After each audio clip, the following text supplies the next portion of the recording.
originally from southern India. And so this is a very special South Indian dish. Got it.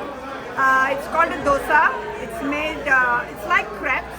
Yep. It's made out of, the dough is made out of lentil and rice in a Right. certain proportion, and fermented, ground, and then soaked, ground, and then fermented overnight. And then the filling is a potato filling Yep. with vegetables.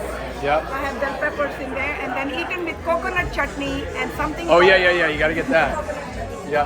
I don't like okra, but it's probably good though. It's amazing.